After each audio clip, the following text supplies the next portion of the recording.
हमारे editor in chief Anurag Chadha sir ji इस session को आगे बढ़ाएंगे। बहुत बहुत स्वागत है सर आपका।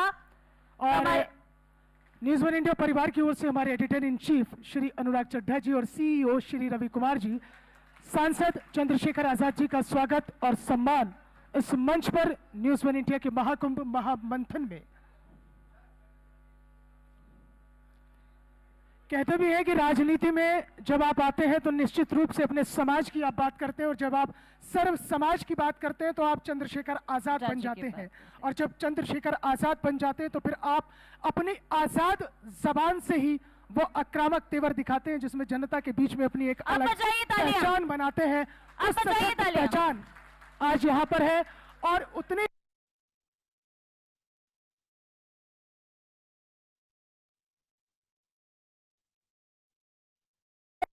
हमारे श्री अनुराग चड्ढा जी एक सशक्त और दमदार आवाज के साथ अब होगा वार्तालाप और उसमें होगी बातचीत, वो अनछुए पहलू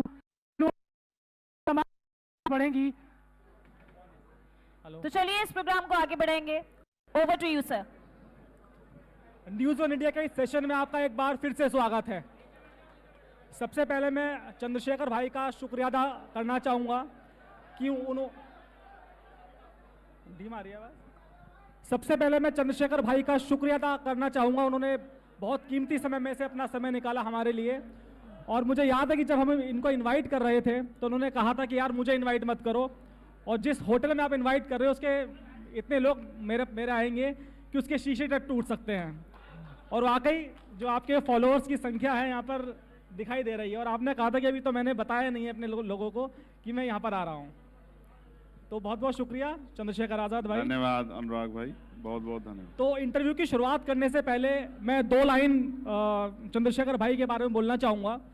देखिए, वैसे तो राजनीति में बहुत सारे लोग संघर्ष करते हैं, बिल्कुल चंद्रशेखर आजाद जैसे लोग, लेकिन जो राजनीति में मंझे हुए खिलाड़ी होते हैं, बड़ी बड़ी पार्टियां होती हैं, वो ब्रांड बन जाती हैं। और जो नया नया राजनीति में व्यक्ति उभरता है उसे गिराने की, डराने की बहुत कोशिशें होती हैं, क्योंकि ये लोग अच्छी तरह से जानते हैं कि जो व्यक्ति उभर रहा है इसमें दम है, ये कल को आगे जाएगा, उनकी जगह लेगा। इसलिए उनके मनोबल को तोड़ने की कोशिश की जाती है। और चंद्रशेखर जैसे और न जाने कितने लोग हैं जिनको उभरने से पहले ही खत्म कर दिया जाता है, लेकिन चंद्रशेखर उन लोगों में से हैं जिन्होंने संघर्षों का चट्टान की तरह खड़े होकर सामना किया और आज एक बड़ा दरख्त बन चुके हैं। तो एक बार जोर से तालियां चंद्रशेखर जी के लिए। एक बात मैं और कहना चाहूँगा, जब ये सहारनपुर में अपनी एक्टिविटी शुरू कर रहे थे राजनीति की, तो जो उत्तर प्रदेश में जो लोग कहते हैं कि भाई जो दलित राजनीति है उसकी तो सिर्फ मायावती मसीहा है, ऐसे में दलित पॉलिटिक्स का और दूसरा कोई मसीहा नहीं बन पाएगा। लेकिन चंद्रशेखर आज़ाद ने पार्लियामेंट में पहुंचकर उन लोगों के प्रश्नों का जवाब दे दिया है और कहीं ना कहीं बताने की कोशिश की है कि फिलहाल उत्तर प्रदेश में जो भविष्य की दलित पॉलिटिक्स है वो किसके हाथ में जाएगी। और बहुत सारे प्रश्न उन्होंने पार्लियामेंट में जाकर दे दिए हैं और उनके जवाब आज हम चंद्रशेखर आज़ाद से लेने की कोशिश करेंगे। चंद्रशेखर जी, सबसे पहला सवाल मेरा आपसे ये है कि आपने मायावती की पार्टी भी ज्वाइन की थी, काम किया था आपने मायावती जी के साथ, तो बसपा छोड़ने की मुख्य वजह क्या रही? देखिए, मैं गुजारिश करूंगा सभी लोग शांत रहें, आज़ाद भाई का वक्तव्य सुने। वो मान्यवर काशी राम जी द्वारा आंदोलन जी,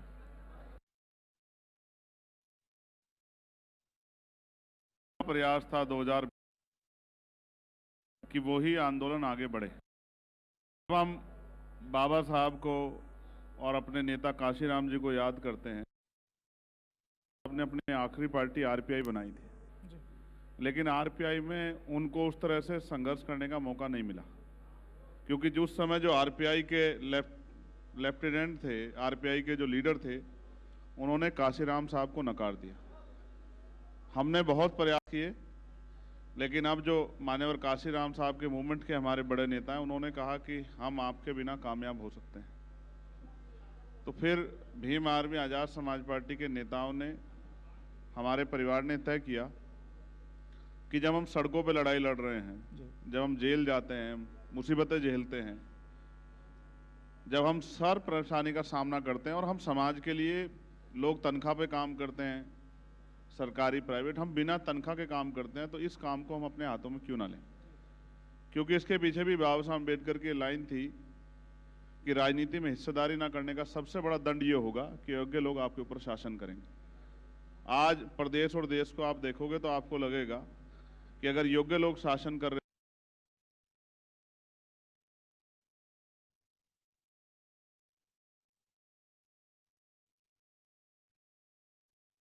उम्मीद है कि ये फूले साहू अम्बेडकर और मान्यवर काशीराम साहब का अधूरा सपना जो है वो आने वाले समय में पूरा करेगा। आपने मायावती जी से भी कुछ रिश्ता जोड़ने की कोशिश की, आपने कहा मेरी वो रिश्तेदार है, लेकिन उन्होंने सार्वजनिक मंचों से कह दिया कि मेरा कोई भतीजा नहीं है।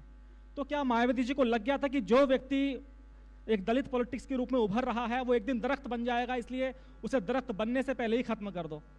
नहीं, मैं ऐसा नहीं मानता हूँ। वो हमारी बड़ी हैं और हमारी नेता भी हैं, और मैं तो आपके मंच से उनके दीर्घायु होने की कामना करता हूँ।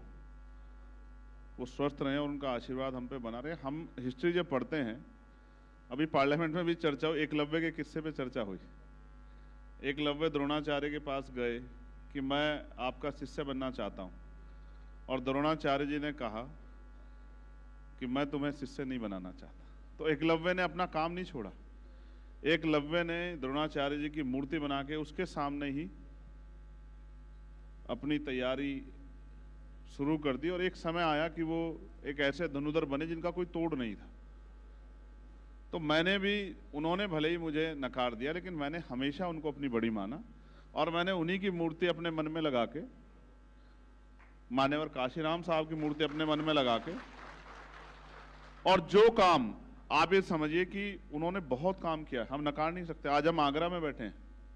एक समय था कि आगरा में जो एक बड़ी आबादी वो जूते के व्यापार से जुड़ी हुई है, और एक समय था कि बिल्कुल टैक्स फ्री करके आगे बढ़ने का अवसर जो है यहाँ के लोगों को दिया गया, जिससे कि यहाँ के लोगों में हिम्मत पैदा हो।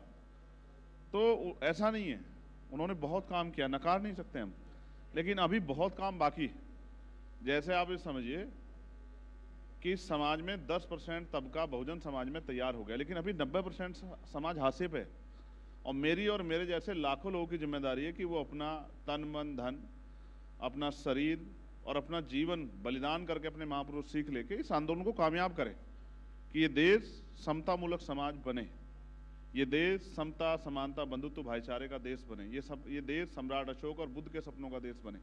वो तभी संभव है जब बहुत सारे लोग ईमानदारी से काम करें, और मैं कोशिश कर रहा हूँ।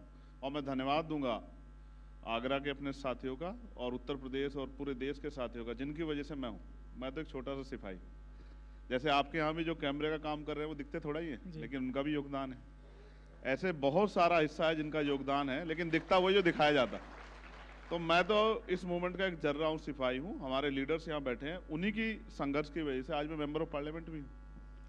सांसद जी, आपने बात महाभारत की आपने बात की एकलव्य की और गुरु द्रोण की, लेकिन उस वक्त की महाभारत में गुरु द्रोण ने एकलव्य का अंगूठा मांग लिया था। लेकिन अगर मायावती जी आपसे वो गुरु दक्षिणा के रूप में मांगे कि आप राजनीति छोड़ दो, तो क्या आज का एकलव्य राजनीति छोड़ देगा अपनी गुरु के लिए? देखो, आज मेरे कंधों पर जिम्मेदारी है, और मैं जहां तक समझता हूं,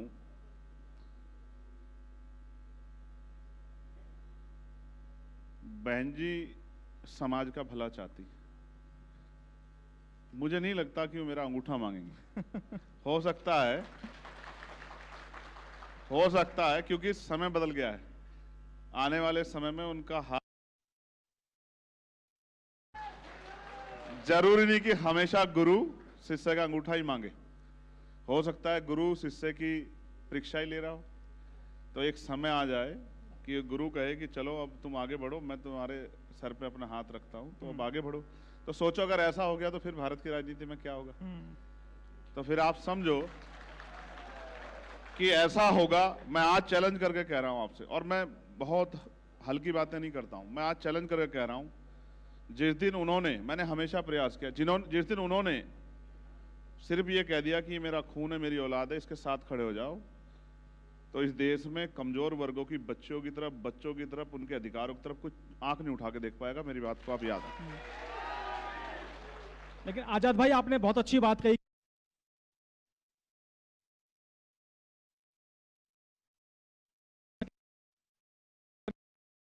पहनता है 10 लाख के जूते पहनता है, उसको राजनीति में उतारा है। वो 50 करोड़ की घड़ी पहने, वो 50 करोड़ के जूते पहने, मैं बड़ा खुश हूं। मेरा भाई, ये क्या दिक्कत होती है? क्या वो अकेला है जो घड़ी पहनता है? क्या वो अकेला है जो जूते पहनता है? बगैर बाकी लोग क्या बगैर घड़ी के रहते हैं? बाकी लोग क्या बगैर जूतों के रहते हैं? और हमने तो बहुत दिनों तक, मैं तो आगरा में बैठ के कह रहा हूं, हमने तो यहाँ जूते बना बना के अपना पेट पाला है। अगर हम जूते पहनने लगे, मगर सोचो कि अगर हम अपने अधिकारों को छीनने वालों को जूते मारने लगे, तब क्या होगा? आप सोचो। लेकिन आजाद भाई, अगर हम आपकी राजनीतिक गुरु की बात करें, चूंकि आपने कहा कि मैंने अपने मन मंदिर में उनकी तस्वीर बसा रखी है, 2007 में मायावती जी की सरकार पूर्ण बहुमत से बनी, 2012 में अखिलेश जी की सरकार आई और मायावती जी एक तरह से हाशिए पर चली गई।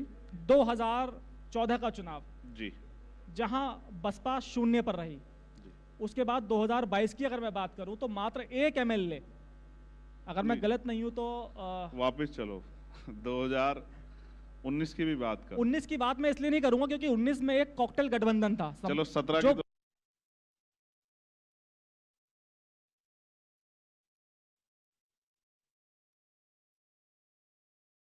तो जी की पार्टी का भी था, इसमें भी कोई दो राय नहीं, मैं इससे सहमत हूँ।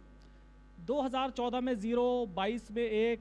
हाँ क्या ऐसा सोचा था कि आपने, आपके राजनीतिक गुरु की ऐसी हालत होगी कभी? हाँ, मैं इस बात को लेकर चिंता में हूँ, क्योंकि मेरी बीएसपी से कोई लड़ाई नहीं। देखो, मैं आपको एक चीज और बताता हूँ, ये जो आंदोलन है, ये कभी किसी परिवार ने नहीं चलाया। इसको चलाने के लिए इसको समझना जरूरी है और इसके साथ उस तरह से जुड़ना जरूरी है। जैसे ये आंदोलन फूले साहब ने चलाया, वो महाराष्ट्र के थे। फिर ये आंदोलन उनके बाद बाबा साहब ने चलाया, वो मध्य प्रदेश के थे। फिर ये आंदोलन उनके बाद बेहतरीन तरीके से मान्यवर काशीराम साहब ने चलाया, वो पंजाब के थे। ना परिवार का रिश्ता है, ना रिश्तेदारी है, ना प्रदेश का है, ना जिले का है। फिर वो आगे बढ़ाया बेन जी ने, वो उत्तर प्रदेश की थी। तो मैं इसलिए आपसे कह रहा हूँ कि दुख तो हुआ, क्योंकि एक जो वृक्ष समाज ने सींच के खड़ा किया था, इतना मजबूत वृक्ष, एक समय था कि मान्यवर काशीराम साहब तय करने लगे थे कि बिहार की कुर्सी पे कौन बैठेगा, कर्नाटक की कुर्सी पे कौन बैठेगा, हरियाणा की कुर्सी पे कौन बैठेगा, पंजाब की कुर्सी पे कौन बैठेगा। तो एक ऐसा कद, पहले रानी का बेटा राजा बनता था। बाबा साहब के सिद्धांत को मान के मान्यवर काशीराम साहब ने कहा कि तमन्ना अगर सच्ची हो तो रास्ते हजार होते हैं, तमन्ना अगर झूठी तो बहाने हजार होते हैं। तो उन्होंने सच्ची में इतना बढ़ाओ कि लोग, कुछ लोग हमारे यहाँ मौसम वैज्ञानिक है, लेकिन वो सरकारें गिराई भी और सरकारें बनाई भी, और उन्होंने जो त्याग किया, राज जैसे पदों को ठोकर मार दी। तो मैं ये समझता हूं कि तकलीफ तो थी, लेकिन क्या तकलीफ होने पे, बीमारी हो जाने पे या जख्म हो जाने पे क्या सिर्फ रोते रहना उपाय है, या उस जख्म का अच्छा इलाज करना उपाय है? मैं तो ये समझता हूं कोई चीज सदैव नहीं रहती, और ये विचार, इसमें व्यक्ति विशेष नहीं है, विचार विशेष है। जो विचार के साथ खड़ा है, समाज उसी के साथ खड़ा हो जाता है। मैंने माँ के पेट से नहीं सीखा, मैंने संघर्ष से सीखा। मैंने 16-16 महीने जेल काटी, मैंने एक बार में 250-250 लाठियां खाई, मेरी रीढ़ की हड्डी में गैप है, मेरे दांत तोड़ दिए गए, मैं चल नहीं पाता सही तरह से, मैं कुछ भी, बहुत सारी चीजें हैं जिनको मैं जिक्र नहीं करना चाहता, लेकिन ये भी एक कड़वा सच है कि मैंने गोली भी खाई है। आपकी गोली की बात से याद है, जगदेव जी का एक नारा है, गोली और जेल को लेकर और राज को लेकर, उधर आप सुनाइए। तो मैंने गोली खाई, और गोली खा के फिर समाज को लगा कि ये आदमी जिसने अपना सब कुछ हमारे लिए निछावर कर दिया, इसकी जान पे बनाइए। अब हमने इसकी बहुत परीक्षा ले ली, अब हमें इसका साथ देना है। जब उन्होंने साथ दिया तो बड़ी बड़ी राष्ट्रीय पार्टी, उनके गठबंधनों को छोड़ के हम लोग मेंबर ऑफ पार्लियामेंट बन गए नगीना से। तो रही बात बाबू जगदेव प्रसाद की, तो उन्होंने कहा कि पहली पीढ़ी गोली खाएगी, दूसरी पीढ़ी जेल जाएगी और तीसरी पीढ़ी राज करेगी। अब यहाँ तो जेल भी चले गए इसी पीढ़ी में, और गोली भी खा ली। अब ये सोचते हैं कि और संघर्ष करें, और पिछले जो दिनों में दिल्ली में घटा है, उसके बाद तो आप भरोसा करो, जिस दिन से गृह मंत्री जी ने वो बयान दिया है,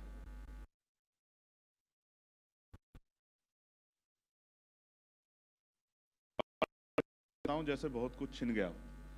मन आता है कि सड़कों पे उतर के सरकार को बताएं कि हम जवाब दे सकते हैं। साथियों से भी चर्चा करते हैं, फिर सोचते हैं भी कुछ पार्टी आंदोलन कर रही है, उनको कर लेने दो, क्योंकि अब हम पे विकल्प है। हम इस बार एक हरियाणा में एक कहावत है, मैंने हरियाणा चुनाव लड़ा, वो कहते हैं रड़ काट देंगे। इस बार हम सरकार की रड़ काट देंगे, हमने भी तय कर लिया है। और हम पे 14 अक्टूबर 1956 भी एक रास्ता है। मैं आज आपके माध्यम से कहना चाहता हूं कि अगर कोई बाबा साहब अंबेडकर का अपमान करने का प्रयास करेगा तो 14 अक्टूबर 1956 भी हम पे एक रास्ता है, सरकार भूले ना। और उसके अलावा हम पे संकल्प रास्ता। मैंने कल ही अपने एक बड़े नेता से कहा कि एक दिन के आंदोलन से क्या होगा, ये तो आपने बहुत कर लिया, अगर हिम्मत है तो चलो जंतर मंतर पे अनिश्चितकालीन आंदोलन करते हैं, क्या तो सरकार झुकेगी या फिर हम खत्म हो जाएंगे, तय करो अगर लड़ना है।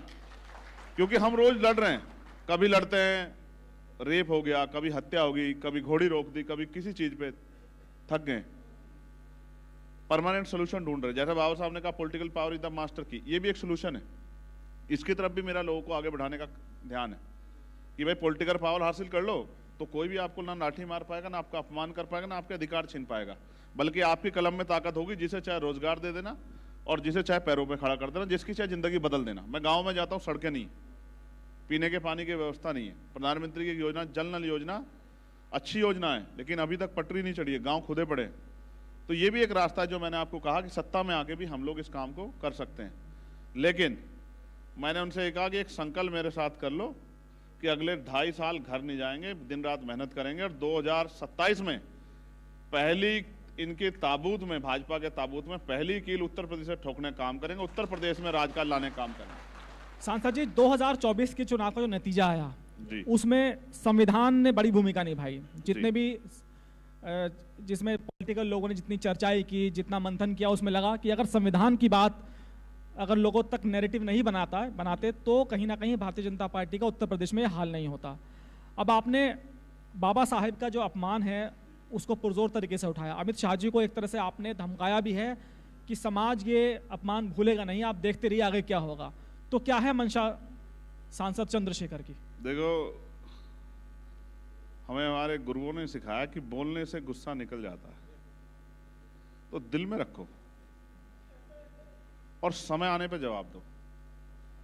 हम 2 अप्रैल को निकले, हम 21 तारीख को निकले, हमने कई मामलों पे एक दिन का धरना प्रदर्शन कर लिया, लेकिन अब मैंने तय किया कि मार्च के बाद मैं घर नहीं बैठूंगा। उत्तर प्रदेश की कोई गली, कोई मोहल्ला, कोई तहसील, कोई कस्बा, कोई शहर हम लोग नहीं छोड़ेंगे जहां जाके हम लोगों से नहीं कहेंगे कि अगर अपमान समझते हो तो अपमान का हिसाब भी चुकाना सीखो। तो मैंने कहा कि जिस कुर्सी पे बैठ के हमारे लोगों को अपमानित किया जा रहा है, वो कुर्सी हम इनके नीचे तक खींच लेंगे। और फिर जैसे काशीराम साहब ने कहा था कि मैं करोड़पति को रोडपति भी बना सकता हूं, तो मैं आपसे कहता हूं कि जिन्होंने ये किया है उनसे वो कुर्सियां हम लोग छीन लेंगे जिन कुर्सियों पर बैठ के वो इतने अहंकार में है। मतलब आप केंद्र सरकार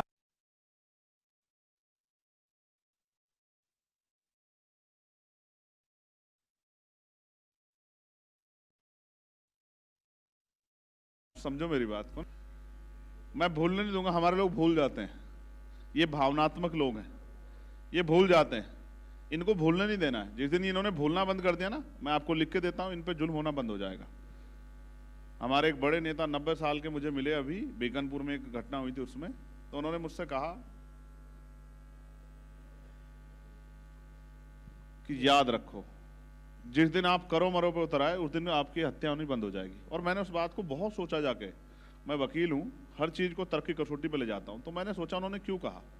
उन्होंने कहा कि हम संविधान, पुलिस, इंटेलिजेंस, LIU, IB और फोर्स, अर्धसैनिक बल, आर्मी सबके होते मर रहे हैं, तो हमें ये सोचना है कि अगर जीना है तो मरना आना पड़ेगा।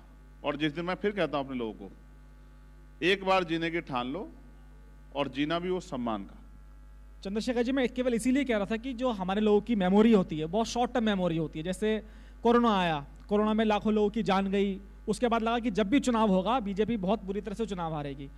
दूसरा मैं नैरेटिव आप बताना चाहूँगा राम मंदिर के बारे में।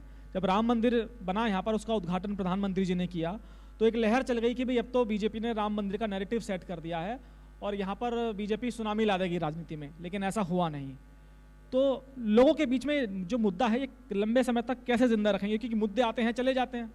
देखिए, उसी के लिए मान्यवर काशीराम साहब ने कैडर तैयार किया और मुझे खुशी है कि आज उत्तर प्रदेश में हम पे इतना अच्छा नेतृत्व है कि वो इस कैडर के काम को मिशन 78 के जरिए तेजी से आगे बढ़ा रहा है। फिर आपने जब कहा कि कोरोना काल वो इतना तकलीफ दे था, और अभी झांसी की घटना आपने देखी, इस बार भी कितने लोगों की जान गई, अभी जयपुर में एक घटना घटी। फिर कह रहा हूं, भारत में लोगों की जान की कीमत कम है। और मुझे इस पे ये भी ऐतराज है कि मीडिया उस तरह से घटनाओं पे चर्चा नहीं कराती, जवाब नहीं मांगती, क्योंकि मीडिया को देख के ही परसेप्शन बनता है। मीडिया चाहे तो बड़े से बड़े आंदोलन को छोटा दिखा दे, और मीडिया चाहे तो एक छोटे से आंदोलन को बहुत बड़ा विरोध दिखा दे। तो मीडिया का भी कहीं ना कहीं दोष रहा, कोरोना काल हो या राम मंदिर का जो निर्माण कार्य हुआ।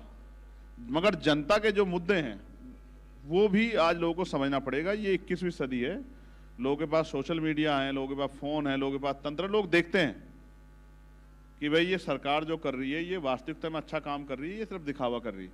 और आज जनता सरकार की सच्चाई से वाकिफ हो गई। हम 2 सीटों पे लड़े 2024 में, एक नगीना, दूसरी डुमरियागंज। डुमरियागंज में हम एक दिन पहले हमने तय किया कि हमारी लीडरशिप ने कि चुनाव लड़ना है, और आपके जान के खुशी होगी 81,000 से ज्यादा वोट हमें पड़े। बड़ी तीसरी राष्ट्रीय पार्टी को 30-32 हजार वोट पड़े। और ये सोचिए कि अगर हमने पहले से वहां तैयारी की होती, जबकि लोग मन बना चुके थे, तो परिणाम वही होता जो नगीना में था। लोग अब समझदार हो गए और लोग देख रहे हैं कि कौन उनके लिए लड़ रहा है।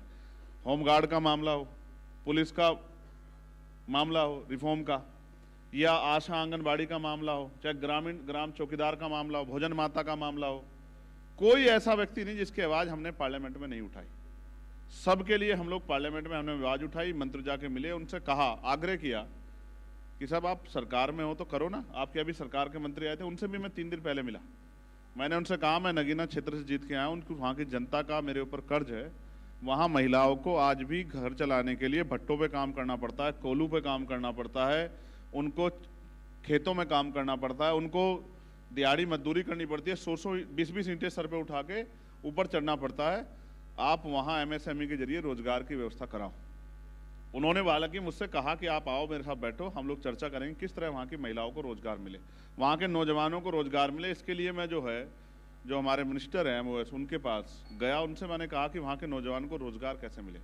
तो इसके लिए मैंने कहा आपकी जो योजना है सरकार की, उसको धरातल पर ले जाने की जरूरत। मैं कोशिश कर रहा हूँ। राजनीति का मतलब ये नहीं कि सिर्फ विरोध करना है, हमारी कोशिश है कि किसी भी तरह से लोगों के काम आ सके, उनको आंसू पूछ सकें, उनके ज़िंदगी में खुशहाली ला सकें। और जिस तरह से हमने वन नेशन और वन एजुकेशन की बात हमने पार्लियामेंट में उठाई, 1 नेशन 1 हेल्थ सिस्टम की बात हमने पार्लियामेंट में उठाई, अभी तक शायद नहीं उठा पाया कोई इस तरह से। और जिस दिन ये सिस्टम लागू होगा आप देखना बहुत बड़ा बदलाव जो है देश में होगा। और मैंने प्राइम मिनिस्टर को भी 3 दिन पहले पत्र लिखा कि अगर प्राइम मिनिस्टर वाकई में बाबा साहब अम्बेडकर को मानते हैं, और अब तो विपक्ष भी कह रहा है कि वो भी बाबा साहब अम्बेडकर को मानते हैं, लेकिन हालांकि इनको देखने के लिए इनके कार्यकाल में बाबा साहब अम्बेडकर के विचारों पे क्या काम हुआ, बाबा साहब अम्बेडकर के विचारों को कितना आगे बढ़ाया गया, बाबा साहब अम्बेडकर की सोच पे को कितना मजबूत किया, ये भी आप देख सकते हैं इनके कार्यकाल के आधार पर। ये इसी से पता लग जाएगा कि कौन कितना अम्बेडकरवादी है। लेकिन फिर भी आज तो माहौल अच्छा है पार्लियामेंट में, तो मैंने 10-12 मांगे प्राइम मिनिस्टर को लिखी कि साहब आप देश के प्रधानमंत्री, इनको लागू करा दो तो हम भी मान लें कि आप जो हैं बाबा साहब अम्बेडकर का अनुयायी है। और अगर आप नहीं लागू कराते तो ये भी स्पष्ट हो जाएगा कि आपका बाबा साहब अम्बेडकर के प्रति प्रेम और विपक्ष का बाबा साहब अम्बेडकर के प्रति प्रेम वो इसलिए दिखावा है कि आज कमजोर वर्गों पे बाबा साहब अम्बेडकर के 4-4 बच्चों की कुर्बानियों से वोट का अधिकार है। ये वोट का अधिकार है जो खुद को राजा महाराजा कहते हैं, हमारी गलियों में आते हैं, हमारे पैर पकड़ते हैं, हमें भाई कहते हैं, हमारे बराबर में बैठते हैं, हमारे साथ भोजन करते हैं, हमारा झूठा पानी पीते हैं, और ये कहते हैं कि हम आपके अपने, हमें वोट दे दो। जिस दिन वोट का अधिकार चला गया इन कमजोर वर्गों से, इनकी बस्तियों में पैर रखने नहीं आएगा कोई। और वोट होते हुए, अनुराग भाई, वोट होते हुए इनकी बस्तियों के हाल ऐसे कि आप वहां से कोट पैंट पहन के निकल नहीं सकते, क्योंकि पानी की निकासी नहीं है और इतना इतना पानी भरा हुआ है सड़कों पे और बुरे हाल हैं। बिजली पानी की व्यवस्था नहीं है, कोई पूछने वाला नहीं है। मैं उड़ीसा होके आया, पीने के लिए पानी आज 75 साल बाद अमृतकाल मना रहे हैं, पीने के लिए पानी नहीं है। इसलिए मैंने कहा अमृतकाल नहीं, धमकी काल है ये। धमकी दो, डराओ और सरकार बनाओ। चंद्रशेखर जी, एक सवाल का जवाब मैं आपसे लेना चाहूँगा। जिस तरह से पार्लियामेंट में पहले बाबा साहब का अपमान हुआ, उसके बाद विपक्ष ने वहाँ धरना प्रदर्शन किया, बाबा साहब की जो तस्वीरें थी वो पार्लियामेंट में आ गई। उसके बाद बीजेपी को लगा कि कहीं ना कहीं डैमेज कंट्रोल करना चाहिए। ये जो सांसदों के साथ मार पिटाई का मामला हुआ, आपको लगता है कि इशू को डाइवर्ट करने की वाकई कोशिश है या मामला कुछ और है? देखिए, एक सच को छिपाने के लिए कई झूठ बोलने पड़ते हैं। सच सच होता है। तो कई तरह के प्रयास किए गए, हालांकि विपक्ष के साथी उनके जाल में फंस गए, इसलिए पूरा मामला डाइवर्ट करने की कोशिश की। लेकिन मैं आपको ये भी बता दूं कि वो जो विपक्ष वहां विरोध कर रहा है, ये विरोध उनका नहीं है। ये विरोध और ये जो अपमान देश में रहने वाले करोड़ों शोषितों, वंचितों, महिलाओं, आपके यहाँ भी बहुत सारी एंकर हैं, बहुत सारी बहनें काम कर रही हैं। आज अगर इस देश में इंदिरा गांधी जी भी प्राइम मिनिस्टर बनी तो ये बाबा साहब अम्बेडकर के संविधान की देन है। अगर हमारे यहाँ उत्तर प्रदेश में हमारी नेता बहन जी 4-4 बार चीफ मिनिस्टर बनी महिला होने के बाद, तो ये बाबा साहब अम्बेडकर के संविधान की देन है। और अगर देश में जो खुद को चाय बेचने वाला कहते हैं और वो खुद कहते हैं कि मैं पिछड़े वर्ग से आता हूं, अगर पहले तो रानी का बेटा राजा बनता था, अगर वो भी प्राइम मिनिस्टर बने या आदिवासी मुख्यमंत्री महिला जो है वो राष्ट्रपति बनी, ये बाबा साहब अम्बेडकर के संविधान की देन है। और मैं बैठा हूं बाबा साहब अम्बेडकर के संविधान की देन, एक प्राइमरी स्कूल का हेडमास्टर का बेटा जो मेंबर ऑफ पार्लियामेंट है और देश की सरकार से अपने सवाल पूछता है पार्लियामेंट में खड़े होकर, ये इस देश के संविधान ने दिया, जिसने हजारों साल की व्यवस्था को इतनी बड़ी चोट दी और समता समानता का के जो है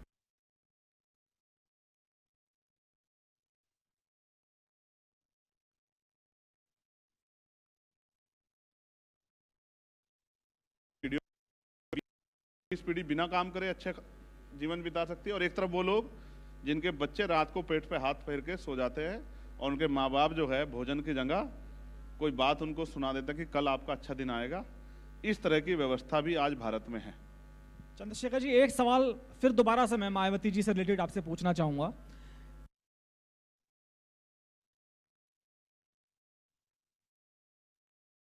समाजवादी पार्टी हो या कांग्रेस हो, वो कभी दलितों की बात इतनी नहीं करती थी, लेकिन जैसे जैसे मायावती का दलितों को लगा कि भाई मायावती अब उनकी मसीहा नहीं रही हैं और उन्होंने उनको राजनीतिक शक्ति देने से मना कर दिया, तो उसके बाद मुझे लगा कि तमाम दलों में होड़ लगी दलितों को लुभाने की कि भाई हम ही आपके सबसे बड़े मसीहा हैं। 2024 में आपने देखा कि समाजवादी पार्टी ने किस तरह से संविधान की किताबें हाथ में ली और कहा कि भाई संविधान खत्म हो जाएगा, दलितों का आरक्षण हम लोग खत्म कर देंगे। तो क्या वाकई आपको लगता है कि जो मायावती के हाथ से जो दलित फिसला है उस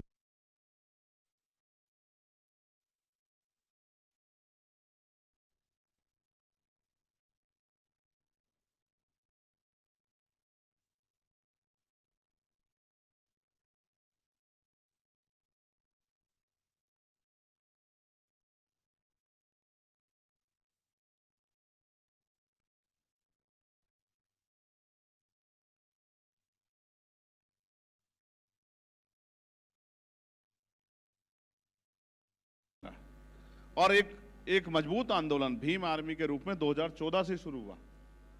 जब हम राजनीतिक रूप से कमजोर हुए तभी हमने अपनी सामाजिक जिम्मेदारी को कंधों पे उठा के सामाजिक आंदोलन को भीम आर्मी के जरिए मजबूत किया। और वो इतना एग्रेसिव आंदोलन था कि भीम आर्मी का नाम सुन के अधिकारी अपने दफ्तरों के कुंडे बंद कर लेते थे कि भीम आर्मी के लोग आ रहे हैं।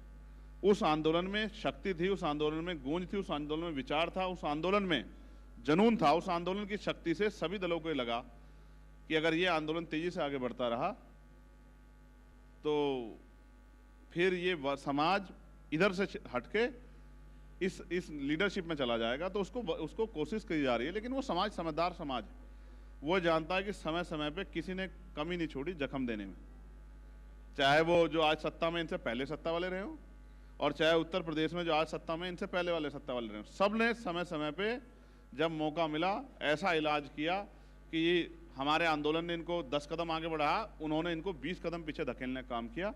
और मैं है और आपने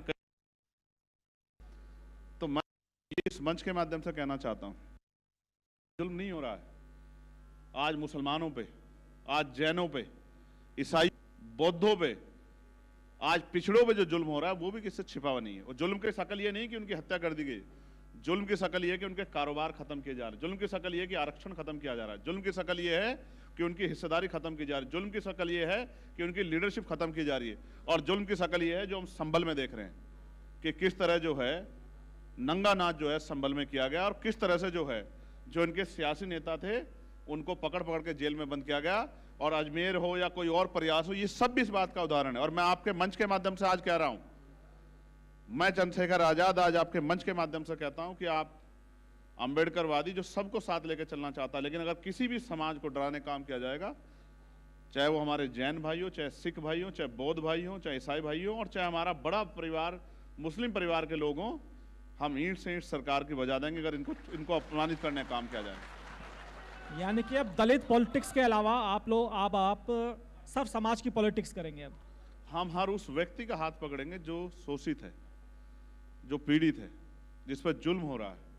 और जब हम किसी की आवाज़ उठाते हैं तो उसकी जाति नहीं देखते हैं, ये देखते हैं कि उसकी तकलीफ में हम क्या काम, उसकी मदद करके उसकी तकलीफ को कम कर सकते हैं। और मैं फिर कह रहा हूँ, जाति, अब बाबा साहब अम्बेडकर का ने तो किताब लिखी जातिहीन समाज की, तो मैं आज आपके माध्यम से पूछना चाहता हूं कि देश के प्रधानमंत्री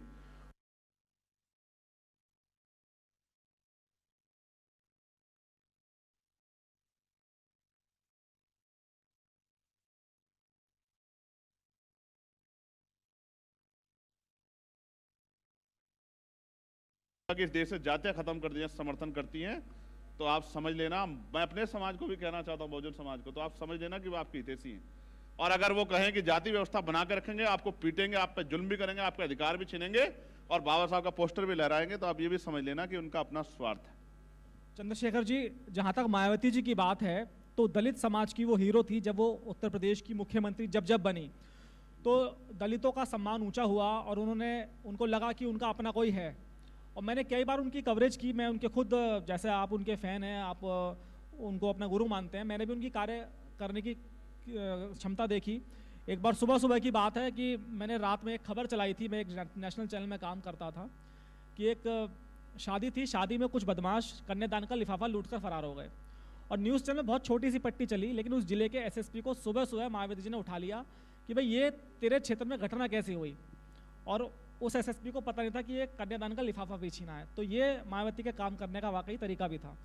एक बार की मैं आपको घटना बताऊं, वो एक काशीराम योजना में जो आवास बनते हैं वहाँ गई थी, तो उन्होंने लाउड स्पीकर के माध्यम से पूछा अपने लोगों से कि भाई आपके यहाँ पानी आता है, नहीं आता है, मुंह उठा के ऊपर।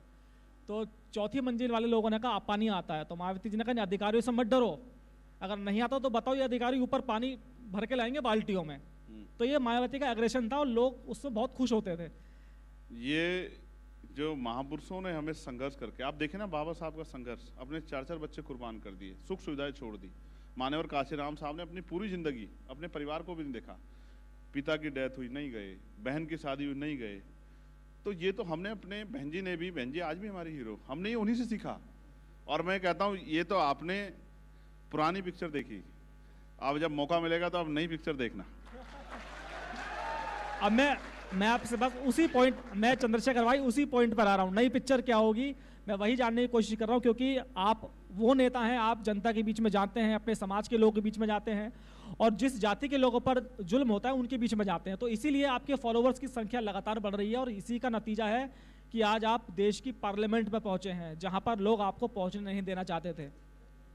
उनका भी भला हो जो नहीं चाहते थे उनका भला हो, और जो चाहते थे उनका ज्यादा भला हो। रही बात, मैं आपसे फिर ये कहूंगा, ये लड़ना हमने अपने महापुरुषों से सीखा है, और ये आज से नहीं तो लंबे समय से चली आ रही इस देश में। वर्ण व्यवस्था, जाति व्यवस्था और ये सांप्रदायिकता, ये सब चला आ रहा है धर्म के आधार पे, फिर अब जाति के आधार पे जुल्म जो है सदियों चला आ रहा है। और ये गुस्सा नहीं है, ये हमारा तरीका है जिससे हम अपने लोगों का मनोबल बढ़ाते हैं और उनको उनकी शक्ति का एहसास कराते हैं। मैं तो फिर आपसे कह रहा हूं, अब जब मौका मिलेगा तो मैं आपको चैलेंज करके कहता हूं कि एनसीआरबी का डाटा आप देख लेना, जो काम 50 साल में नहीं हुआ वो 1 साल में होगा, मेरी बात को आप याद रखें। और ये भी डाटा देख लेना, अगर नियत हो सरकार की, जैसे मैं आपका यहां का जिक्र करूंगा, मैंने एक कारोबार की बात की थी आपको, जूता व्यापारियों की। अब जूता व्यापारियों ने यहां की सरकार को पत्र लिखा वित्त मंत्री को कि साहब हम पे से जीएसटी का टैक्स कम करो, क्योंकि आप तो रोजगार नहीं दे रहे, लेकिन हम यहाँ लाखों लोग जो हैं उस जूते के व्यापार से जुड़े हुए हैं।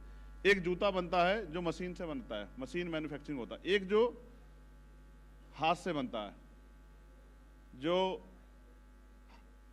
हैंडीक्राफ्ट जिस दायरे में हम उसको लाते हैं। तो उन्होंने कहा कि आप ये देखो कि जहां भी उत्तर प्रदेश में हाथ से जूता बनता हो उसको आप जो है एक अलग कैटेगरी बना के इस पर टैक्स कम कर दो, जिससे ये लोग आगे बढ़ पाए। लेकिन अभी तक मैंने भी पत्र लिखा, लेकिन वित्त मंत्री ने सुत नहीं ली। मगर आप सोचो कि सरकार रोजगार देने में फेल हो रही है और ये लोग रोजगार दे रहे हैं। मशीन से जूता बनेगा तो 1 घंटे में 50 जोड़ी जूते बन जाएंगे, 100 जोड़ी, लेकिन हाथ से बनेगा तो 1 दिन लगेगा। लेकिन जब सरकार रोजगार नहीं देखती, रोजगार के दूसरे अवसर है तो इनका टैक्स क्यों नहीं कम करती सरकार? और मैं इनसे भी कह रहा हूं, सरकार कम करे ना करें, जब हमें मौका मिलेगा तो टैक्स नहीं कम करेंगे, सब्सिडी भी देंगे आप लोगों को, आप चिंता मत करो। चंद्रशेखर जी, एक सवाल मेरा फिर मायावती जी से जुड़ा है। मायावती जी के बारे में कहा जाता है कि वो उनकी पार्टी गरीबों की पार्टी है, लेकिन पैसा बहुत है, ये सब जानते हैं। खैर, मैं इसमें कोई कमेंट नहीं करूंगा। लेकिन जो टिकट देने की प्रथा है, जब तो कोई व्यक्ति चंदा नहीं देता तब तक पार्टी में टिकट नहीं मिलता, चाहे पार्टी के कितने पुराने नेता हों और जो या चुनाव जीतने की दक्षता रखते हों, उनको भी टिकट नहीं मिलता। शायद यही कारण है कि आज बसपा अपने हाशिए पर है। और एक सवाल इसमें मेरा ये भी है कि चंद्रशेखर आज़ाद की पार्टी भी अभी गरीब पार्टी है, क्या वो भी चंदा लेकर टिकट देंगे या वाकई दक्ष लोगों को टिकट देंगे? देखो, मैं शायद आप जवाब नहीं दे पाओगे अनुराग भाई। आप मुझे ये बता दो कि बीएसपी के पास कितना फंड है, अगर आपको एग्जैक्ट जानकारी, और फिर ये भी बता दो कि कांग्रेस, समाजवादी, टीएमसी और भाजपा के पास कितना फंड है, ये भी बता दो। और ये भी बता दो इलेक्ट्रल बॉन्ड से चंदा किसको मिला, ये भी बता दो पूरे देश को। आज आपके चैनल के माध्यम से पता लग जाए कि चंदा देके धंधा लोगों का काम इस देश में कौन कर रहा है। और आप सारे सवाल उनमें पूछ रहे, वो सरकार में नहीं, ना वो विपक्ष है ना सरकार में। आप मुझसे सरकार में पूछते तो मैं बताता किस तरह इस देश को दोनों हाथ से लूटा जा रहा है। डबल इंजन की सरकार नीचे से भी लूट रही है और ऊपर से भी लूट रही है, और जनता की जेब खाली हो रही है। रही बात टिकटों की, तो हमारे यहाँ जो पॉलिसी है वो पॉलिसी किसी पार्टी पे नहीं है, चाहे 100 साल पुरानी हो चाहे 70 साल पुरानी हो। हम लोकशाही में हैं और हमारी स्टेट की टीम तय करती है कि किसको लड़ाना है, और वो जिले से आती है बात, और वो जिसको तय करते हैं मैं उनसे ही कह देता हूं, जो स्टेट के प्रभारी। अक्सर वो कहते हैं कि आपको साइन करने चाहिए, मैं कहता हूं कि आप ही करो, मेरा काम तो एक कार्यकर्ता का है। हमारी पार्टी विचारधारा के आधार पर है। और रही बात, मैं उनको भी प्रोटेक्ट नहीं कर रहा, उनके ऊपर ये आरोप लगे, इनका जवाब उनको देना है। लेकिन ये सच है कि पैसे की राजनीति से गरीबों के अंदर जो नेतृत्व था, जो संघर्ष का नेतृत्व था, वो नेतृत्व आना बंद हो गया है। और इसमें सिर्फ पैसा नहीं, इसमें परिवार भी योगदान में आता है।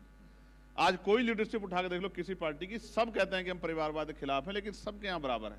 लेकिन ये भी एक कड़वा सच है कि हम इन दोनों चीजों से दूर होके, और मैं आज इस मंच से आपसे कहता हूं, कोई नहीं कह पाएगा, ऑन रिकॉर्ड कह रहे हैं, हमारे लीडर सुन रहे हैं, मैं आज आपको इस मंच से कहता हूं कि मेरे परिवार में जो आने वाली पीढ़ी है वो इस पार्टी में अगर काम भी करना चाहेगी तो वर्कर बन के काम करेगी, लीडर बन के कभी नहीं काम करेगी। और मैं कोशिश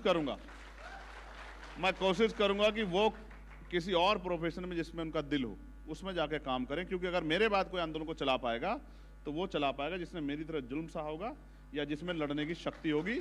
मेरे परिवार का बच्चा जो है, जो सुख सुविधा में पलेगा, क्योंकि मुझे तनख्वाह मिलती है, वो नहीं लड़ पाएगा।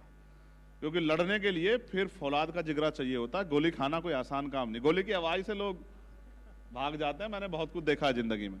मैंने एक बार में 250-250 लाठियां खाई हैं, और जब रीढ़ की हड्डी चटकती है ना तो पसीना कहां से आता है आप शायद ना जानते हो, मुझे पता है। चंद्रशेखर जी, आपने कहा कि आप परिवारवाद के खिलाफ है, और बहुत अच्छा लगा कि आपने खुले मंच से कह दिया कि जब आप राजनीति में और ज्यादा सफल हो जाएंगे तो आपके परिवार से कोई नहीं आएगा, बल्कि वो लोग आएंगे जो आपके संघर्ष के साथी हैं, जिनमें वाकई ऑन रिकॉर्ड कह रहा हूं, ऑन रिकॉर्ड कह रहे हैं, ये बात आपकी अच्छी ये आपके पास रहेगी। हाँ, अब ये होता क्या है ना, कोई कह देता तो बाद में वो एक क्लिप चिपकाते हैं। लेकिन मेरा सवाल यहाँ पर आपसे ये है कि 2027 का चुनाव आप अकेले लड़ेंगे या समझौता करेंगे, किसी से कोई गठबंधन होगा? देखो, जनता से उत्तर प्रदेश के बहुजन समाज से गठबंधन करना है, और बाकी अगर चुनावी अलायंस कोई होगा तो वो स्टेट की लीडरशिप तय कर देगी। जो वो तय कर देगी, हम तो उनके सामान्य कार्यकर्ता वही मानेंगे उनकी बात को। क्योंकि लोकशाही, आप कहते हैं लोकशाही, लोकतंत्र है हमारे यहाँ। अगर उनको लगेगा गठबंधन करना तो करेंगे, और नहीं लगेगा तो नहीं करेंगे, बस लड़ेंगे मजबूती से। लेकिन आपकी विचारधारा परिवारवाद के खिलाफ है, और जो उत्तर प्रदेश में समाजवादी पार्टी हो या कांग्रेस की बात करें, उनमें परिवारवाद है, तो अपनी विचारधारा के साथ समझौता करेंगे आप? मैं आपको फिर बता दूं, पॉलिटिकल अलायंस परमानेंट नहीं होते हैं। इस पे आपको मैं बाबा साहब अम्बेडकर के बहुत सारे कोट दे सकता हूं। उन्होंने कहा अगर 51% सहमति हो तो हम राजनीतिक समझौते कर सकते हैं। वो ये भी नकारते हैं कि रोटी बेटी का रिश्ता करो, वो भी कहते हैं साथ खाना भी ना खाओ, लेकिन अपनी समस्याओं से लड़ने के लिए और जो नुकसान हो रहा है प्रदेश को, देश को, उसको उस नुकसान को रोकने के लिए, प्रदेश की जनता और देश की जनता की खुशहाली के लिए अगर 51% सहमति हो तो मिलजुल के काम कर लेना चाहिए। हम अपनी पार्टी में उनके विचार नहीं ला रहे हैं, उनके विचार उनके साथ है और हमारे विचार उनके साथ है, अपने साथ हैं, और हम अपने विचारों के साथ ही आगे बढ़ेंगे। ये बात भी मैं आपको स्पष्ट करना चाहता हूँ। उत्तर प्रदेश के मुख्यमंत्री योगी आदित्यनाथ का एक नारा था कि बटेंगे तो कटेंगे, बहुत फेमस हो रहा है, सोशल मीडिया पर वायरल हो रहा है। कह रहे हैं कि जी हरियाणा में सरकार इस नारे ने बनवा दी, महाराष्ट्र में सरकार बनवा दी। आप क्या कहना चाहेंगे इस नारे के बारे में? नहीं, मुझे किसी के नारों पे कुछ नहीं कहना, मगर इस नारे से हमारे लोगों को सीख लेनी चाहिए कि बहुजन समाज जब तक 6743 जातियों में बटा रहेगा तभी तक कटता रहेगा, तभी तक लूटता रहेगा, तभी तक पिटता रहेगा। और जिस दिन एकजुट हो गया, बहुजन समाज बन गया, उस दिन ना लूटेगा, ना कटेगा, ना पिटेगा, और आत्मसम्मान का जीवन, स्वाभिमान का जीवन जिएगा, मुख्य धारा में आएगा और वो सुख सुविधा प्राप्त करेगा जो सुख सुविधा इस देश के उद्योगपति और जो ताकतवर लोग हैं वो लोग ले रहे हैं। यानी कि इस नारे का इस्तेमाल आपने अपने पर्सनल फायदे के लिए कर ही लिया? मेरा पर्सनल फायदा तो यही है कि ये मूवमेंट आंदोलन आगे बढ़े। मेरा पर्सनल भी ये है, मेरा परिवार भी ये है, और मेरा सब कुछ यही है कि बहुजन समाज अपने पैरों पे खड़ा हो जाए। संबल के मुद्दे पर आप क्या कहना चाहेंगे? आप भी वहां पर जाना चाहते थे, आपको नहीं जाने दिया गया। संबल में सरकार के सारे पे नंगा नाच हुआ, और संबल में जिस तरह से लोगों को पीटा गया, लोगों पे गोलियां चलाई गई, ये लोकतंत्र की हत्या थी। और अपने अपराध छिपाने के लिए वहां लोगों को जाने से रोका गया। सब सरकार की देखरेख में, कोई छिपावा नहीं है। जब हम ताकत में आएंगे इसकी जांच कराएंगे और जांच दोषी अधिकारियों पे सख्त कार्रवाई करेंगे कि दोबारा कोई ऐसा अधिकारी ऐसे काम ना करे। आपने जेल में जाकर आजम खान से मुलाकात की थी। उस मुलाकात के बाद बहुत सारे लोग अलग अलग राजनीतिक पिक्चर बनाने लगे। उस राजनीतिक पिक्चर का क्या खुलासा आप करेंगे कि फ्यूचर में क्या होने जा रहा है? क्या किसी परेशान व्यक्ति की मदद करना राजनीतिक काम है? नहीं, बिल्कुल काम नहीं है राजनीतिक काम, लेकिन राजनीति में कहा जाता है कि राजनीति में कोई भी काम, कोई भी स्टेप बिना काम के नहीं होता, उद्देश्य होता है। मैं ये बताता हूँ आपको, इस्लाम का एक कोट है कि अगर आप किसी की मदद करते हैं और उसके पीछे आपका स्वार्थ है, उसमें आप कोई मदद चाहते हैं, तो मदद जो है वो जो आप मदद कर रहे हैं वो बेकार साबित हो जाती है, वो मदद नहीं रहती, वो स्वार्थ हो जाता है। तो मैं ये कह रहा हूँ कि हम कोई भी काम करते हैं, आज चुनाव नहीं था, देखिए मैं 21 तारीख में गया, 20 में वोट पड़ गए थे, तो मैं ये भी नहीं कहा कि चुनावी फायदा हो जाए, लेकिन मैं अपने किसी साथी का हाथ नहीं छोड़ता। जिसको मेरी जब जरूरत होती है मैं उसके साथ खड़ा था, और जिसके साथ मैं खड़ा हूँ, और जिसके साथ नहीं हूँ, जिसके साथ उसके साथ हूँ। इस बात से कोई फर्क नहीं पड़ता कि वो जेल में है या घर में है या महल में, से कोई फर्क नहीं पड़ता। सरकारी जो क्षेत्र हैं उनमें दलितों को जो आरक्षण मिला है उस पर भी लगातार बहस चल रही है। ऐसे में आपने एक नया विवाद छेड़ दिया है। प्रधानमंत्री जी को शायद आपने पत्र लिखा है कि जो प्राइवेट क्षेत्र है उसमें भी रिजर्वेशन होना चाहिए। क्या आपको लगता है कि प्राइवेट क्षेत्र इसके लिए तैयार होगा? प्राइवेट क्षेत्र कौन होता तैयार नहीं होना? तो सरकार की ताकत है। जब सरकार लेटरल एंट्री कर सकती है, जब सरकार निजीकरण कर सकती है, तो निजी क्षेत्र कैसे बने आप ये समझिए ना। उनको जैसे एक कंपनी लगती है तो उसको 1000 बीघे जमीन 1 रुपए की लीज पे दी जाती है 100 साल के लिए। वही जमीन अगर किसान को दी जाएगी तो हजारों रुपए लिए जाएंगे, लाखों रुपए लिए जाएंगे। फिर उनका कितना टैक्स छोड़ा जाता है, टैक्स फ्री किया जाता है, फिर उनको तमाम तरह की सुविधा दी जाती है, फिर उनको जो है लोन दिया जाता है। वो सब जनता का पैसा हो। जब जनता का पैसा आप किसी सेक्टर में लगा रहे हो तो जनता के तो सेक्टर हुआ, और जनता के सेक्टर में अगर आप 85% कमजोर वर्गों को मुख्य धारा में लाने काम कर रहे हैं, उनको हिस्सेदार देने काम कर रहे हैं, तो फिर इसमें क्या बुराई है? आप ये बताओ, अभी EWS लागू हुआ, क्या संविधान में इसका प्रोविजन है? संविधान में आरक्षण का जो आधार है वो सामाजिक पिछड़ापन और शैक्षिक पिछड़ापन और हिस्सेदारी, ये उसका आधार है। लेकिन आपने तो आर्थिक आधार पर कर दिया। तो मैं आपसे इसलिए कह रहा हूं कि अगर आप ये बात कहते हो तो मैं ये मान लेता हूं कि जो EWS है उसके जरिए अयोग्य लोग कुर्सियों पर बैठ रहे हैं। अगर आप इस बात से सहमत हैं तो मैं कहूंगा कि प्राइवेट सेक्टर को तैयार नहीं होना चाहिए, और अगर EWS के जरिए योग्य व्यक्ति जा रहे हैं, जो काबिल हैं वो जा रहे हैं, तो फिर निजी क्षेत्रों में भी आरक्षण, और मैं कहता हूं जब हम पे मौका मिलेगा हम इसको लागू कराएंगे। हम नहीं जानते कोई क्या सोचता है, हम इसको लागू कराएंगे, हमें नहीं फर्क पड़ता। चंद्रशेखर जी, आपकी पार्टी ने हरियाणा में भी चुनाव लड़ा था जी। पहले आपको कहा जाता कि आप लोग मायावती के वोट काट रहे हैं, लेकिन जो हरियाणा के कुछ सीटों को मैंने देखा वहां पर लगा कि बसपा ने अगर आपका वोट ना काटा होता तो आपके प्रत्याशी चुनाव जीत जाते। बसपा भी हमारा ही परिवार है, छोड़िए। और ठीक है, जो लोग उधर थे वो भी इधर आ जाएंगे कुछ देर बाद, सब ठीक हो जाएगा फिर। देखिए, आप मेरी बात को जानिए, इस समाज, जिस समाज को आप बार बार कह रहे हैं ना, जिक्र कर रहे हैं जिसका, मैं टारगेट कर रहा नहीं कहूंगा, ये समाज बड़ा स्वाभिमानी समाज है। अगर मैं इनको एक कॉल दे दूं ना, आज कह रहा हूं आपसे बैठ के कि कल सड़कों पे आना है, तो सरकारें घुटने पर आ जाएंगी। मेरी बात को आप याद रखना, मैंने इनको रोक रखा है, ये बहाव है। इनको एक बार 2 अप्रैल को मैंने कहा था कि जाओ जाके दिखाओ शक्ति अपनी, तो 3 दिन में सरकार घुटनों पे आ गई थी और पूरी कैबिनेट ने जो है SC/ST एक्ट पे जो है दोबारा से उसको ताकतवर बनाया था। मैं इनको रोक के बैठा हूं कि मान जाओ, अभी समय आने पे तुम्हारी ताकत का यूज किया जाएगा, रुक जाओ। चंद्रशेखर जी, जब भारतीय जनता पार्टी कहीं चुनाव हारती है या कहीं चुनावी मंथन की बात होती है या कांग्रेस की बात, तो उनके इंटरनल लोगों से मेरी बात होती है, वो कहते हैं कि भाई हम लोग अलग अलग इलाकों में दलित पॉलिटिक्स इस्टेब्लिश नहीं कर पाए हैं। दलितों के नेता तो बहुत हैं लेकिन स्टेबिलिटी वो नहीं कर पाए हैं। उत्तर प्रदेश में मायावती जी की कमी के बाद एक दलित नेता की जगह खाली है, तो क्या माना जाए, इस मंच से आप कहेंगे कि उत्तर प्रदेश में वो कमी पूरी हो गई है चंद्रशेखर आज़ाद के रूप में? नहीं, आपका सवाल आपको दोबारा कहना पड़ेगा, ये बड़ा कंफ्यूजिंग सवाल है। सवाल मेरा ये था चंद्रशेखर जी कि मैं पश्चिमी यूपी की बात करता हूँ। ठीक है। पश्चिमी यूपी में जब भारतीय जनता पार्टी चुनाव हारी, तो जो उनके नेताओं से मेरी बात हुई तो उन्होंने कहा कि भाई हम लोग भाजपा में दलित लीडरशिप डेवलप नहीं कर पाए हैं। नेता तो बहुत हैं लेकिन इस्टेब्लिश नहीं कर पाए हम लोग। ठीक है। उसके बाद मायावती जी की पार्टी की मैं बात करूं तो मायावती जी जब से कमजोर हुई हैं पॉलिटिक्स में, तो एक दलित नेता की जगह खाली है। तो क्या माना जाए कि चंद्रशेखर आजाद ने वो कमी पूरी कर ली है? अब उत्तर प्रदेश, मेरे माथे पे लिख दो कि मैं दलित नेता हूं, क्योंकि जब तक आप मेरे माथे पे दलित नेता नहीं लिखोगे तब तक मुझे लगता है कि मीडिया के लोगों को सुकून नहीं पड़ेगा। मुझे बताओ कि मैं कमजोरों का नेता, बहुजनों का नेता कैसे बन सकता हूं? मैं वही काम करने लगूंगा, ये बता दो पहले आप मुझे। ये बताओ कि मैं दलित समाज में पैदा हूं, इसीलिए आप मुझे दलित नेता बार बार कह रहे हैं कि आप मुझे सिर्फ ये बताओ। फिर आप योगी जी कहो कि वो ठाकुर नेता हैं, फिर आप मोदी जी को कहो कि वो अपनी जाति के नेता, फिर अमित शाह जी को अपनी जाति के नेता, फिर राहुल गांधी जी को अपनी जाति के नेता। क्यों इस काम को करना चाहते हैं आप नहीं लोग? चंद्रशेखर जी, मैं कोई टारगेट नहीं कर रहा हूं। दरअसल राजनीति बिना जाति की नहीं होती, ये आप भी जानते हैं। राजनीति में मैं तो जातिविहीन समाज की बात कर रहा हूं। जाति का शब्द ही नहीं है, और वाकई ऐसा होना चाहिए, जाति विहीन समाज होना चाहिए। चलिए चंद्रशेखर जी, इस सेशन के अंत में मैं आपसे कुंभ के बारे में कुछ सवाल पूछना चाहूंगा। किसके बारे में? कुंभ के बारे में, जो कुंभ महामंथन हो रहा है हमारा। तो कुंभ को लेकर आपको क्या लगता है कि एक सोशल कॉज है बड़ा, क्योंकि वहां पर ना हिंदू, ना कोई दलित है, ना कोई बड़ा है? नहीं, ये बताओ, सोशल कॉज है तो वहां से बहुत सारे लोगों की एंट्री बैन क्यों कर दी आपने? अगर सोशल कॉज,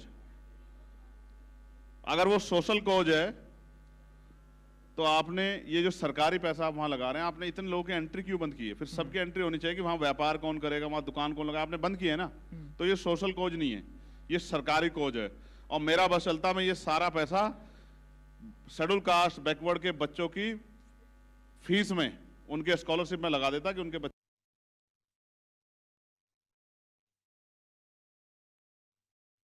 उन्नति के बगैर सामाजिक गैर बराबरी दूर होने के लिए इनकी आर्थिक उन्नति भी होना जरूरी, जिसका किसी सरकार पे कोई रास्ता नहीं है।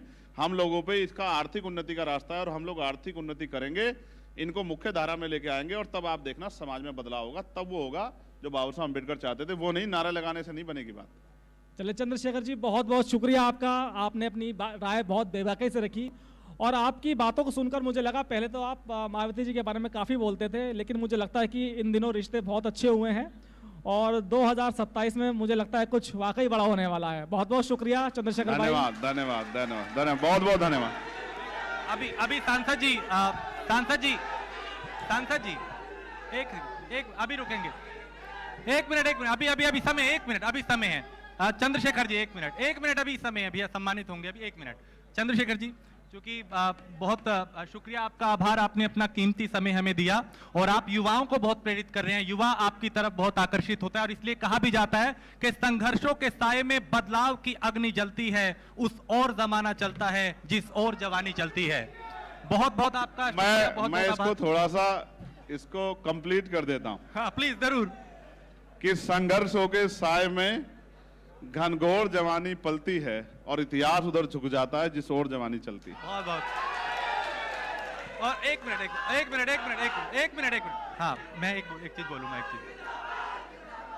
हाँ, चंद्रशेखर जी, क्योंकि doctor Rajat Arora, MD Yashoda group of hospital के, वो उनके सम्मान में अभी स्टेज पे हैं। प्लीज नारेबाजी नहीं। हाँ, तो अभी उनके सम्मान में डॉक्टर रजत अरोड़ा, जो कि एमडी हैं यशोदा ग्रुप ऑफ हॉस्पिटल के, उनको नारेबाजी। 1 मिनट भैया।